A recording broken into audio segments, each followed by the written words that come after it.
So the bin and my drawer, I did hoover up earlier on. Well, I swept up first and then I hoovered up. So you can see she was basking in the sunshine, looking pretty gorgeous. And so we're going to try and make this up tonight. If the signal is too bad, we're just going to have to. I know you're not happy, Nicola, and I'm finding as I get older, the less happy I am with the higher temperatures as well, I'm afraid. But there's nothing much we can do about it, is there? I'm just pushing. I've used H630, but if you want to use H640, you can do. If you want to use ordinary wadding, you can do. If you just want to use a stabiliser, I find that F220 is my favourite stabiliser these days, but you could use H250 or whatever you want to use.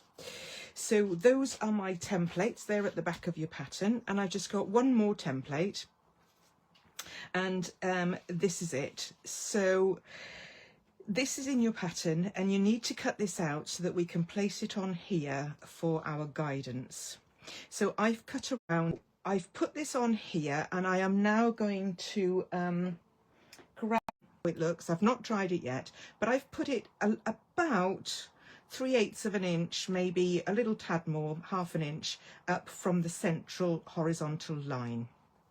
It's still on the vertical line, central, so these are equal this either side, but we're going to have it up a little bit higher at the moment, and then I'll show you what we're going to do with our circle in a second. Oh, that's Noodle. She'd want to get down, wouldn't she? They're not happy about this hot weather, and she barks at everything she hears outside, so I've had to shut the window. They've got water in there and everything, and it's cooler upstairs, which is strange, than it is downstairs, because they're in the front of the house and the sun's in the back of the house. So she is being a little bit of a diva, but then she's known for her diva-ship. Is that the right word? A diva-ness. She's known for being a diva. So we are, and you can see I'm kind of sketching it a little bit, because in the end this doesn't have to be accurate, you know. Flowers are not all the same. So if I bring that back a little bit, you can see my line there, and that's my stitch line. So I'm going to turn it back up that way, because this is the top and this is our center circle. This is the front, and I've put a little dot where the center is, and this is the back. So I'm going to turn this over, and I'm going to in this dot. So that's in the center of that circle. And then I'm going to guess where the center of the circle is, and it's just a tad higher than that. Now there again, you've got a little bit of play with this, so don't worry about it. But if it's in the center, then you know it's okay, because we're going to stitch around this line, and we want to make sure that those lines come on that center, on the center of that piece of background fabric. Now you see I've made the rookie error in as much as, so don't do that. This is the front, that's the reverse. I want the front going down to the wrong side of the outer fabric, and that pin is in the correct place now. Oh, sorry, if you just bear with me a second, I must let her out or she'll bark the house down. All go down. Go on, all of you, because you're being naughty. Go on, all of you. And you, yes, come on.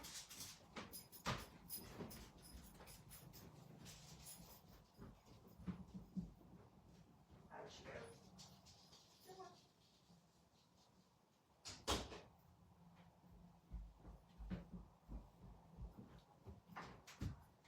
Oh my word, I do apologise.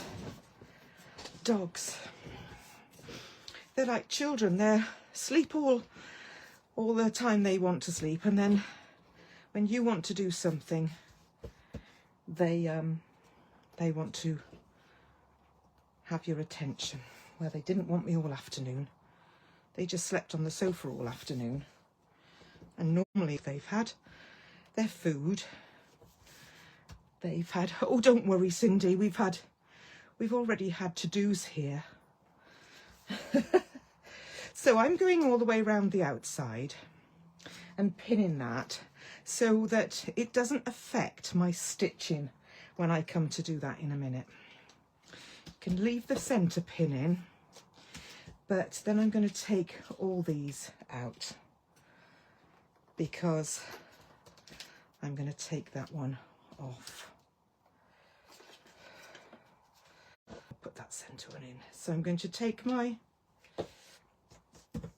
template away now, and then I'm just going to use that for guidance as to where to put the other pieces. So we're going to go to the machine, and I'm going to use free motion. You can use a straight stitch because these are not big curves, so you can use a straight stitch on your machine, or you can use a decorative stitch and just go round once. You can do what you want to do. Just make sure that if you use a decorative stitch, it's not too wide. Okay, so because we don't want this going off the edge of the circle at the back, and we don't want it coming in too far either. Okay, so let's take this to the machine. We are going to, oh, I tell you what I didn't show you was that this, I'm happy with pins, but this is single-sided quilter's tape. So if you think that the pins are going to get in your way, then put a little bit of single-sided quilter's tape. Lizzy's very kindly put it in the Amazon shop for you, and I think she's got the link ready to put up. So there we go, the link is up for you. So this is what I did, so I best do it to show you what I did. The reason why I'm in between there, so it's got the biggest distance away so it doesn't get caught in the machine. Now, if you don't have single-sided tape and you don't fancy spending any more money, it's not expensive. There's what is it? Is it a Prim or is it a sew line? So easy this is the quilter's tape that I've got, and this is a spare one that I found today, and this one is more expensive than there's another one that that is on Amazon as well. I don't know whether Lizzy's put both of them on in the Amazon shop, but they're basically just low tack tape. So if your other or better half, or even yourself, has some masking tape, you can cut little tiny pieces of that, bond with the gaps. Okay, so in that case then you can take the pins out if you want to. So that was just another little tip. So here we go, we're going to go round doing our free motion. So any of this stitching in the applique can be done by hand if you want to. It's not a problem. If you fancy a slow project, then stitch it by hand. You can do this with a running stitch, or you can do it with a back stitch, but you know, you choose what you like to do.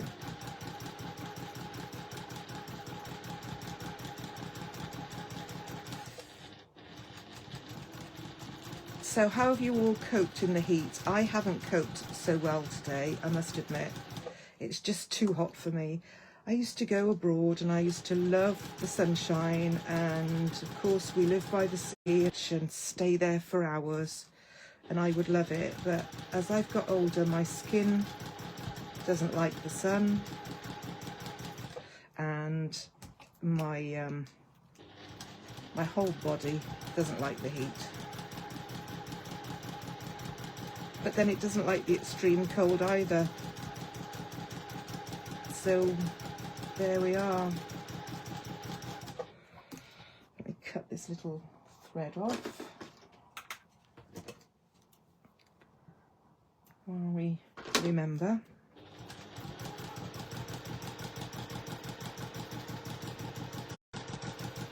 I'm going to try and speed things up a bit. Oh, you got distracted by Dotty. I hope she wasn't disturbed by Noodle.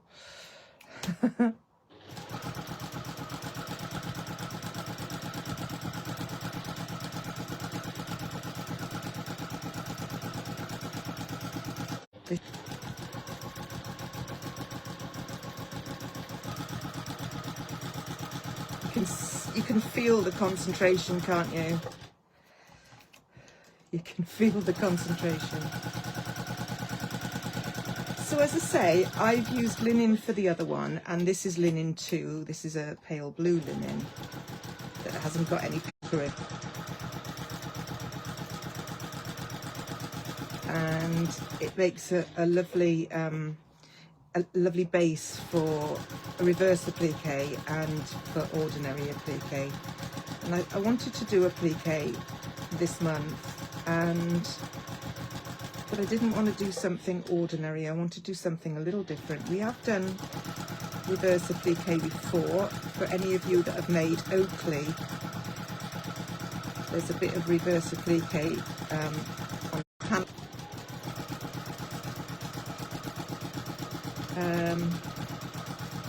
But it's nice to have a little reminder and have another look at how to do it.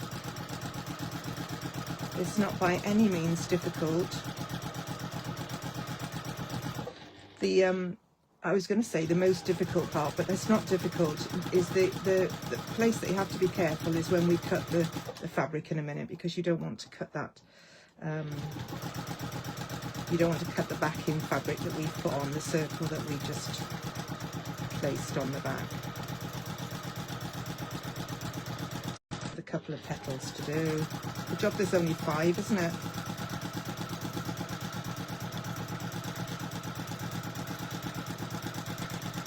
So for those of you who've been working today with pigeons in the lilac bush and she doesn't agree, oh well, it's her garden, isn't it? It's like, Frank, it's my garden. What are seagulls doing in my sky? That's what he says. He barks at everything. Air, sea, land, inside, outside, any animal, any human. And there's no stopping him once he starts. So there we have tape. And I'm going to then start cutting. That's Lily now. Lily's decided she's going to bark. Of course, this time of the night as well, people are walking dogs, and some people are coming home from work, that kind of thing. Lost the sound. We've had a bit of high pressure, I think, and the Wi-Fi doesn't like high pressure. I was going to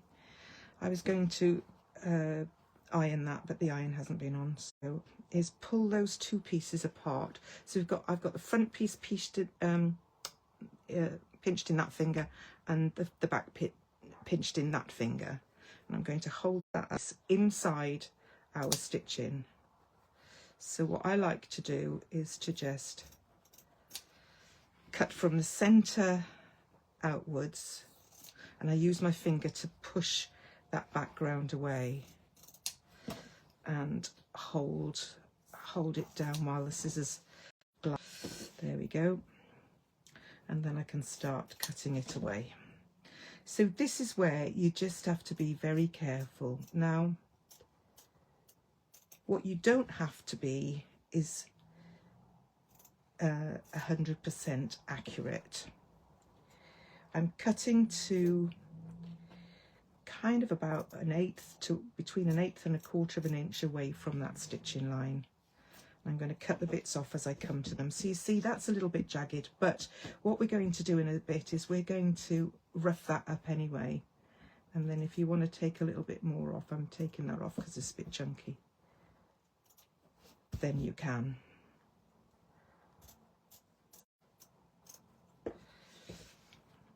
These petals have a tiny, tiny bit of a point. So if you prefer them to be round, then you can cut them round. I'm going to cut that bit off as well and do one at a time because it is much easier like that.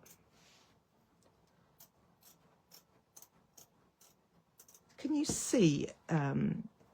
Okay, they keep losing Catherine. I've been refreshing my page. I know it's nothing else that I can find that's wrong. So let's blame it on the weather. So one thing about the weather, whatever it is, we can blame it and it can't answer back. So have you got a good enough view there? Because it looks like it's not kind of big enough to me. You can see, mostly you can see my my laptop, can't you? So I'm coming to the end, and from there on in, we are good to go. So now my iron's warmed up, which I'm pleased about because I was getting a bit cold. Not. And we're going to rough it up anyway. We don't want to sit it flat. And like I said, we can always trim again once we've done. Now you see that bit there is quite thick, so I am going to trim that back. And the reason why I'm not using the smaller scissors is because it's not so, that pair is not so good at the point as this pair. So push this out, give it a little rough and tumble, and at the same time that flattens everything up. So let's put the iron back there and we can have a look at what we've done. So there's our reverse applique. That's all there is to it. Now what we could do with reverse applique is we could layer at a time. So maybe the top layer we could cut inside, and then the next layer we could cut to where we went. So we could do that. However, I wanted to do some ordinary applique, okay, as well as the reverse applique. So what I've got over here are my petals, my front petals, and I'm going to show you what I did with those. So we have our scraps of fabric, and I just cut them kind of roughly, and then petals on the template onto my heat and bond. You might have a different make of paper fronted glue, shall we call it? But basically they all do the same thing. So glue side down onto the reverse of the fabric. Now the good thing about these petals is that they're symmetrical. That's if you cut them right. They were symmetrical when I printed them, but don't worry if yours are not quite symmetrical. I've left it to dry a little bit, not to dry, to cool. And then I cut them all out. So at the moment they've all got the paper on the back. So I'm going to cut that out on heat and bond. You can see it there, it is there. I cut it out a little bit bigger than the drawn line. I'm going to take the paper off all these bits. I'm just going to lie them on there temporarily. Now this kind of applique is not going to be much good with an applique mat. There is indeed no need for you to use an applique mat. If you don't know what an applique mat is, it's a mat that you can iron these pieces of fabric to with the glue adhesive on the back, and then you can, if they overlap, etc., you can peel them all off in one go and put them onto your fabric, your backing fabric, background fabric. But because these are all separate apart from the circle that goes in the center, so I am going to kind of put them so that the points are all facing the center and they're kind of equidistant apart. The very centers don't matter, but I'm looking at this little bit here and trying to make them kind of, you don't have to be too fussy, but we want them nice and neat. So I'm using my stiletto because that makes it easy for me to make small adjustments. And I could be here all night, but I'm not going to be. And then we'll take the backing paper off the circle and we're going to pop. So what do you think about that? That's kind of okay, isn't it? So then I'm just going to put my iron down and it covers all of them slightly, so I don't have to rub and risk moving the petals. You can watch anytime. I'll add the link to mine. That's great. Thank you, Lizzie. I'm just hoping it all comes out and there's not too many run-ins up and down stairs and motorbikes going down the road. I live in a very quiet little cul-de-sac, but it is close to the motorway. And when there is no wind, like there isn't today, then you can hear everything.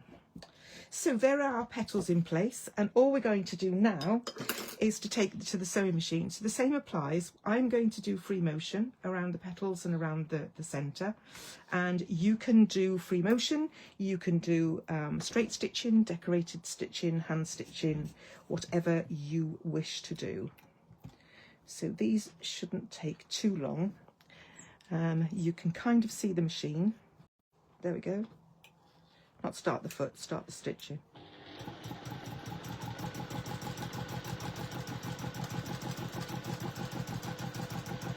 So this is called raw edge applique. This is the technique, and what I'm doing now is free motion stitching. So I did the last one with a kind of lilac-y colour to match some bits of my fabric. And this one I'm doing in a dark purple, which is a little bit more traditional to have free motion in a darker colour. So I'll cut my thread off there and I'm going to a bit and just hop across to the next one. And then I'll do the centre circle last.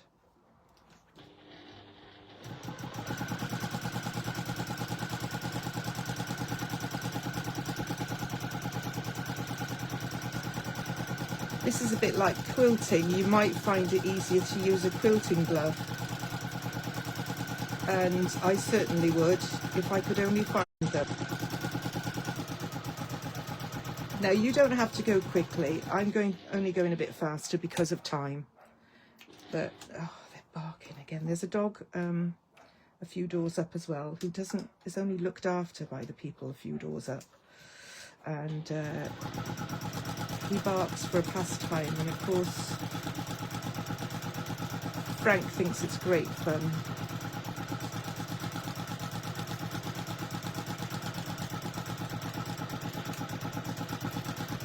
So here's the second one. There's the third row of stitching on the second petal.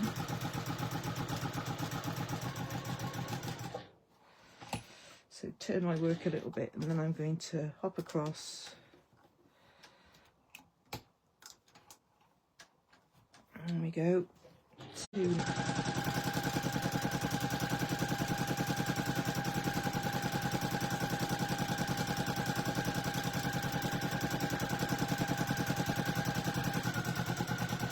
So take your time if you're doing this. It doesn't have to be quick. And indeed, when I've got time, I like to go fairly slow because I can control the size of my stitches a little better. Fine. Whatever you find easiest is good for you.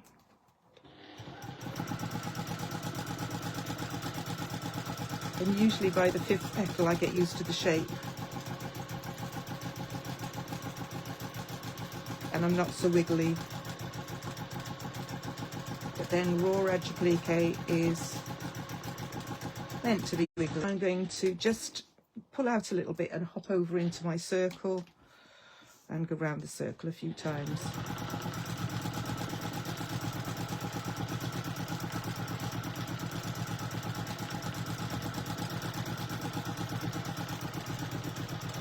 And then the last one, I'm going to do a little scroll.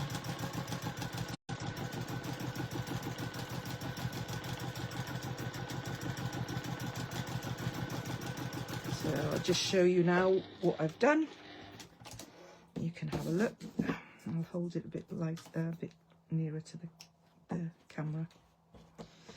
So it needs a little press, but you can see that we've done all the way around each petal. I've just got to cut off the little bits, and I can do that at any time. That's the little bridges that we've made. So just cut those off, because by going up and down a few times at the start and the end, then that secures the stitches. So rough that up a little bit, because that's supposed to be, that's our front all finished. That's our applique. Oh, you found us. You found us. That's great. So the next thing we're going to do is to put our little applique piece, or not put up the applique piece on it. We're going to put the H630 onto the applique piece. And we're going to turn it over and iron it in place. I've done the other one, so this is the back, and I've done that one. And I've started also to do a few other bits and pieces, because I knew that that was going to take a few minutes. I don't know what's got on there. It might be oil from the machine, and that is an absolute nightmare, because that won't come. It's not going away, because I oiled the machine, but I did that this morning. You'd have thought that that would have gone by now. But hey ho, never mind. We'll pretend it's not there, shall we? So I actually didn't do the middle of that, which would be a good idea.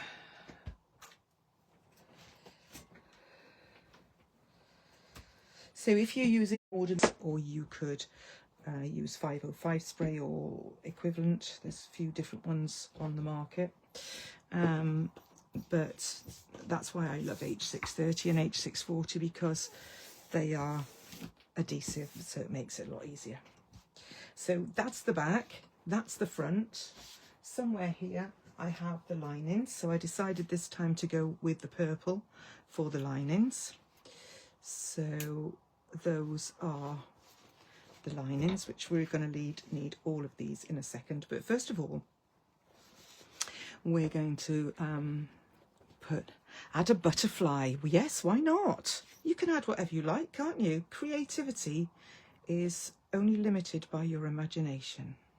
Isn't that the saying? Something like that. So what I've done here is I have got the zip to whatever size it is. I can't remember now.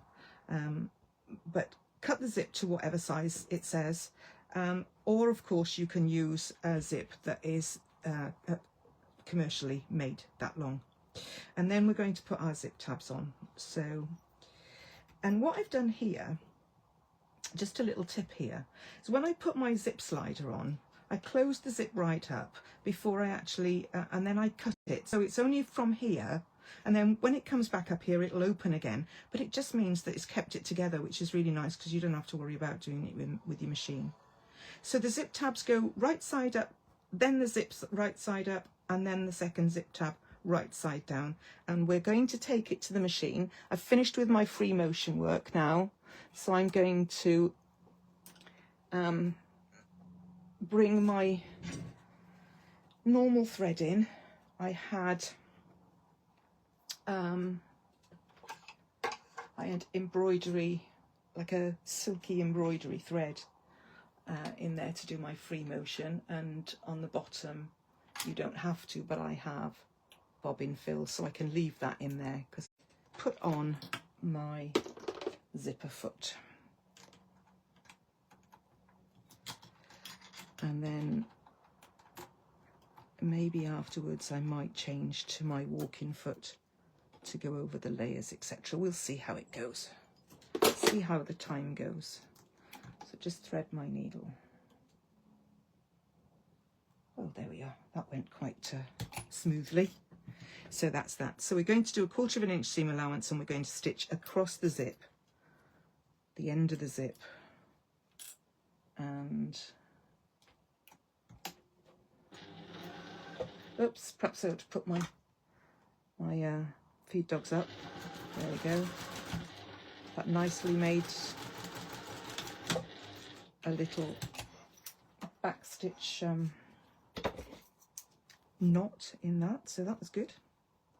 It wasn't what I needed to do. And then we bring both those back so that at the bottom you've got the right side showing, the wrong side of the zip, and at the top the right side's showing and the wrong side and the right side of the zip. So now if you want to, you can top stitch along this seam here to help that to stay nice and flat, but I'm not going to today. I didn't on the other one either. So I've done that one, I've stitched across there, and I've given that a little press as well, so opened that out. Now this is necessarily going to be longer than the top, and these are obviously wider than the zip, so don't trim the length yet, but I am going to trim these down the width so that they're roughly the same width as the zip tape. Don't worry about the ends if you happen to go a little wonky on the ends. It's the first sort of 3/4 of an inch that we've got to concentrate on. Just do your best on that one, or you can do it with your ruler and rotary cutter. So let's take our front, and what we're going to do is I'm going to fold the zip in half. I'm going to turn it like that. That's open. I'm going to turn it. I want it like that. Right, so I'm going to fold the zip in half, and I'm going to make a little mark there, and I'm going to put the zip face down onto the front right side, and I've got a little mark here that I know is the center because I deliberately did that. So you can, which also has a fold down it because we've cut it on the fold, and I'm going to add my lining. So this happens to be a batik, but when you add your lining you need to have right side zip, right side. So the right side of the lining goes to the wrong side of the zip, and the right side of the zip goes to the right side of the pouch. Okay, so, and then if you wanted to use quilter's tape, you could put quilter's tape on. This time you'll need the double-sided quilter's tape, but I'm going to just leave it like this, and I'm going to sew down there with my zipper foot down along that edge. Okay, so I've got my stitch length on about 2.4, manually adjusted, so it won't it doesn't default to anything. So I have to have my wits about me when I want to change things. So I've got used to now looking every time. I'm just moving the zip slider down out of my way, put my foot back down, and I can carry on.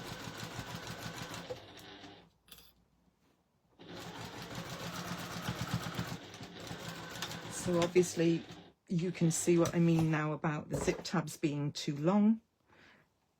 I wouldn't trim them yet, we'll leave it. So then we've got the fabrics folded back, and you can see that our zip is in place and the ends are looking fairly even. So I can just bring my iron over and give that a press so that we can top stitch. Now if you want to change the thread to top stitch, whether that be matching or contrasting, then you do that. I've got cream in, so I'm just going to leave it at the cream, and we're going to top stitch down there. This is where I absolutely love this little zipper foot. I'm going to turn my stitch length up to 3. That makes it quicker and easier. It's just divine at doing straight lines. So there we are. I'll turn that back down again because I'm going to set the other side of the zip in now. So let's do a little bit of tidying up of our ends. Put our ends in our little lily pod. I've got that hanging off the end of my machine. So take all my ends. There we go, nicely done. Now we don't have to worry about the center of the next side, because if we line it up with the edges, then it will automatically be centered exactly the same as the first side. So that makes it a little easier. So line up your side end, line up the top with the top of that zip tape. So make sure that that lines up with the side, which it does, and pop a pin in. And then this is the back. So we want right side. Now that's how I cut it out. And so that would be, if this were any other fabric, any fabric that's got two-sided fabric, then that would be the wrong side. So what I'm going to do is I am going to place the right side to the right side and the wrong side of the zip, and then exactly the same. Line up the sides, and not have to worry too much about whether my pins are on the underside or the top side when I stitch, because I pull them out very early on to avoid stitching over them, especially if I use a zip, because I am going to sew from the right side of the zip, because that means that my presser foot actually makes it easy to sit against the coil or the teeth, whatever you want to call it, of the zip. I'll turn that up to 3 again. So there we are, out with that first zip already.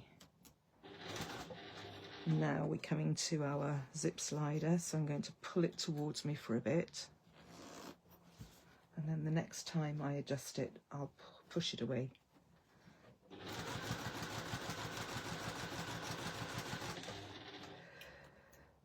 So I'm going to lift up my foot, just swivel the fabrics a little bit, and then the zip slider goes up in the other direction. So make sure your edges line up still. Make sure you take the pins out. And then we are done with the zip. So that was easy peasy as well, wasn't it? If you're a bit nervous about zips, which I know a lot of people are, then try not to worry about it too much, because if you follow those steps one at a time and not think about the next one until you've completed one, then really you shouldn't have any problems, and you shouldn't, I was going to say you can't go wrong. Of course we can all go wrong. Lose concentration, take your time. Then so when I'm pulled away from the zip, and then I can go straight down here again and back up on 3.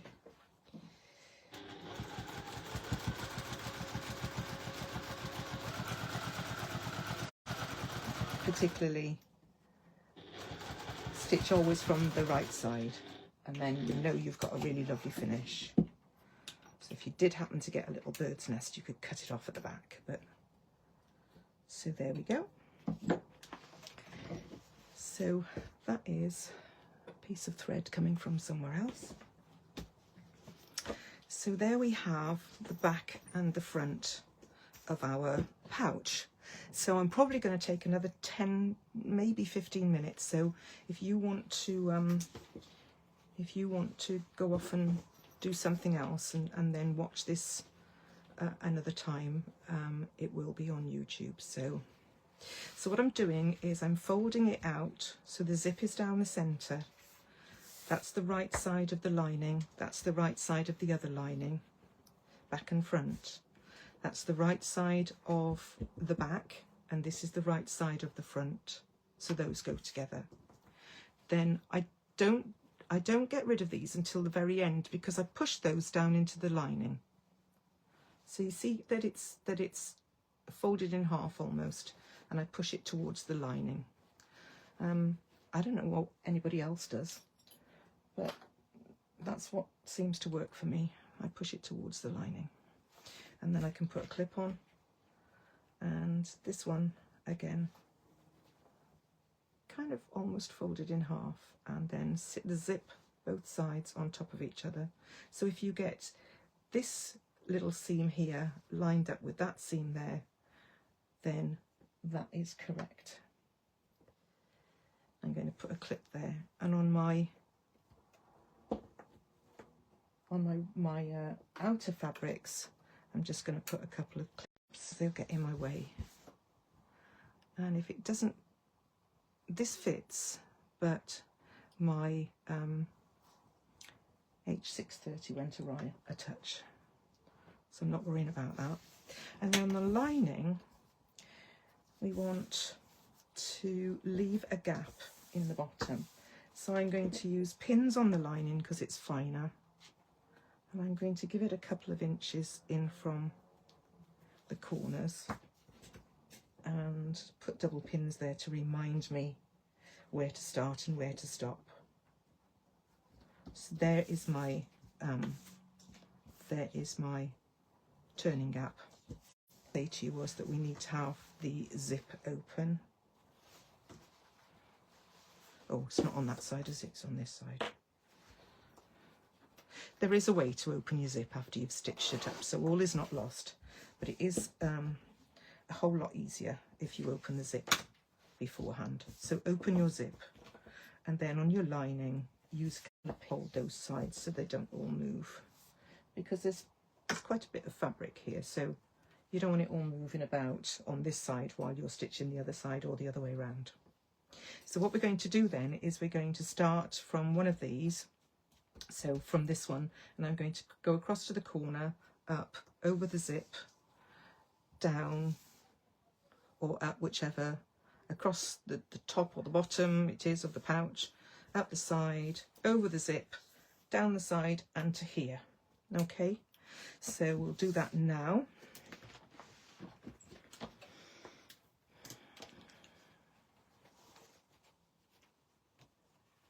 Oh, well done, Judith. She's up for this now. I can see the excitement rising. It's a lovely little project. It won't take you awfully long. Depends on how fussy you are.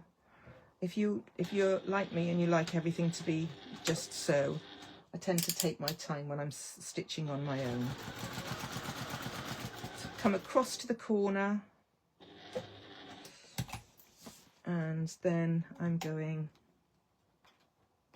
down this side,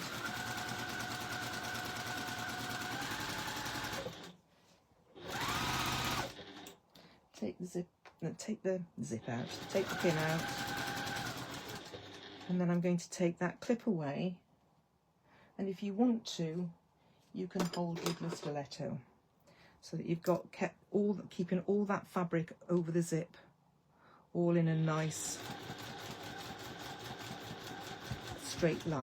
Is not liking the bulk. This machine goes over it no problem, but you can use your stiletto to give it a gentle hand. We don't want to push or pull, but the stiletto, if you use it sideways, helps to push everything down.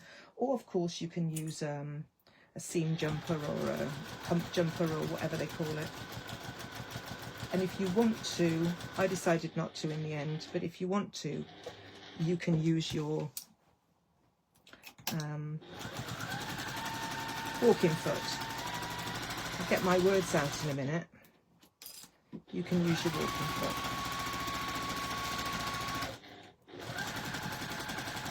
I hope everyone's enjoying this.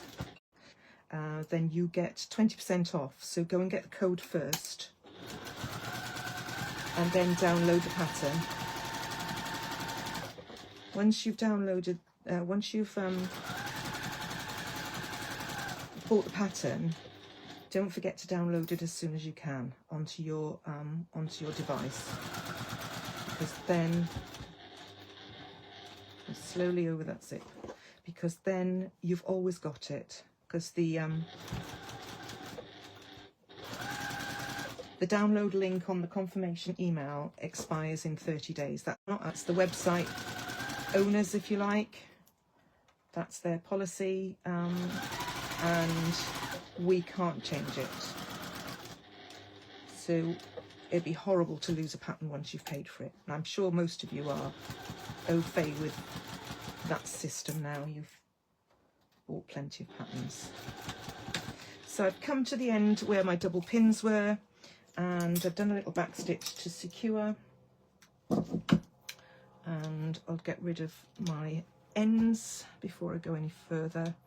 And at this point I can then trim the zip tabs off. I don't think you'd forget because they stick out like sore thumbs, don't they? But you can trim those off. Now then, what we're going to do is we're going to box the corners. So we're going to box that, we're not going to do the other corners. So what we are going to do to the other corners is we're going to trim off some of that bulk. So I tend to go at a bit of an angle, and then where you've got your H630, if there's a bit of fluff, trim that off as well.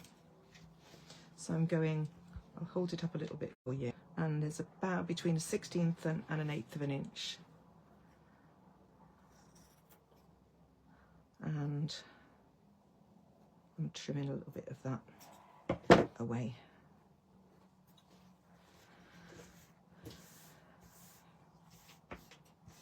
Right, so that's that ready for when we turn through. So these are your bog standard boxed corners.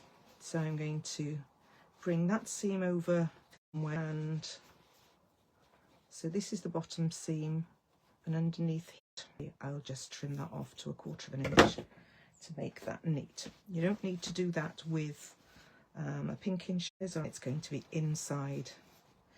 So I'm pushing the bottom seam that way this time, so it's the same as the other side, and the side seam that way, and there's my little corner, nice and straight. So when you measure from the corner, not the fabric, but the corner of the stitching. So there's your corner of your stitching. So when you measure, put the end of your ruler here and measure in. Okay. And as I say, all the measurements and everything that you need are on the pattern.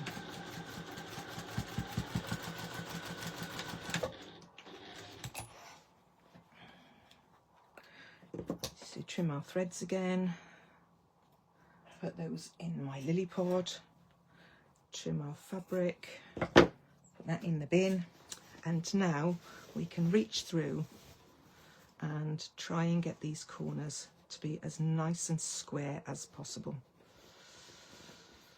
And then we're going to box these corners. So have a quick look at what you've done here, and take your time to push out. I'm going to use my scissors, which is blunt, but don't use anything sharp, because that's the last thing we want to do, is to spoil our stitching and go through our seams. We're afraid to push it anymore, just live with rounded. Okay, put those little bits down. So we're quite happy with that at the bottom. So before I go any further, I'm going to push these corners out on the lining, and I'm going to sew my turning gap. So we've nearly finished, everybody. Thank you for your patience. I didn't have to run up and down stairs for dogs and samples and things like that. So I've just pulled back, but I'm just going to finger press them for now, for speed, but to get yours lovely and accurate, really nice and matching, then give them a little press. So I could do that now while they're on top of each other. And then I'm going to take it to the machine and I'm going to stitch my turning gap.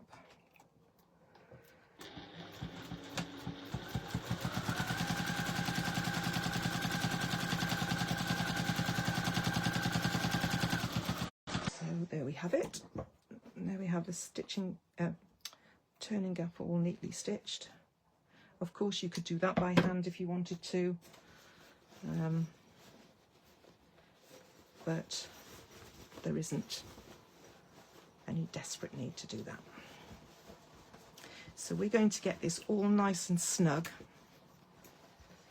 down to the bottom, and I'm going to get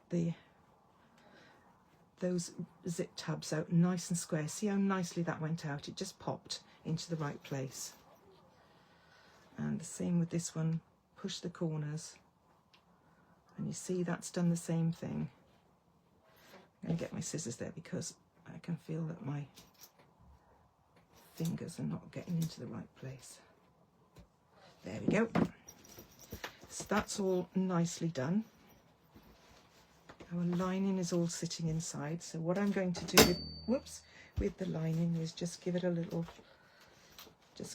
press away from the zip at the top, and then it will press nicely. And then I'm going to do up my zip and I'm going to press all around so that it looks really, really crisp.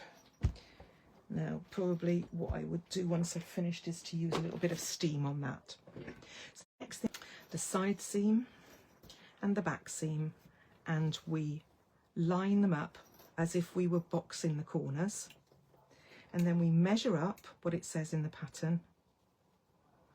I'm just going to play it by ear, and I'm going to pop a clip on there. Play it by ear, play it by eye even. So this is going up, this is folding from the bottom. So this is the bottom seam, this is the side seam, and I'm going to, you can give it a little press like this. That always helps. And then I'm going to fold it up to the side seam. So here's your zip, and here is your folded corner. Okay, and then all we need to do is a few invisible stitches. So I'll just do one side. So sorry about the licking of the finger. I don't know, about an 1/8 of an inch down, and then I'm going to put 2 or 3 stitches. Now if you feel that you can't do this, then of course you can box the corners exactly the same as you've done for the lining. You just won't have this little bit of decoration on the outside, but this is for aesthetic purposes only, of how you can alternatively box your corners. So I think I've done about 4 or 5 stitches there now, so I'm just going to go over that one, make a knot, and then bury this. So that sits nicely up there. We'll need a little press all the way around, but that, a button would look nice here. I've put that in the pattern, that if you feel that it's not neat enough, a button would look lovely. So there is little Meadow. I'm going to sew that that corner up in a minute. What I will do first of all is to make sure that I've got them exactly the same length, the fold at the side, and then I'm going to do a bit more roughing up on here. Now I didn't mind this one at all. Let me show you the difference. We've got a bigger gap there than we've got there, and this one sits further to the bottom. But once this is standing up, it's a little bit more in the middle. So if you want to do it like that, I probably went up about 1/4 of an inch from the centre. So yes, a little button to match Lily Pod would be lovely. And so, you know, you've got opportunity to put a little button on there. It doesn't have to be stitched on here. It can just be stitched onto this. And there's loads of fabric there that you can stitch it onto, and it won't come off. Well, if you're stitching buttons is good. So there we go. Thank you so much for your patience. Let me put the phone back up, Let me turn it round. I have to stand up to do this bit. And then I can say a proper goodbye to you. I'll hold that up for you to see. I'm going to take that one off for now and then show you. And let me show you the inside. So you could always put a pocket on the inside. You can do exactly what you like to embellish it any other way. The corner, the little coil inside there is rather nice, but you could hand stitch that with loads of French knots. I know you all love French knots. So thank you so much for spending time with me this evening. I'm sorry it's run on a little bit, but I wanted to finish that so you can see it finished. So whatever you're doing for the rest of the evening, enjoy yourself, stay warm. I hope you sleep well tonight in this humid heat, and have a great rest of your week. Lizzie will see you on Monday. A little older pattern, revisiting that, so that's going to be fun. And next Thursday, Lizzie will be live here in the group, and that's a little surprise for you. So there we go. Enjoy, take care, and see you very soon. Bye.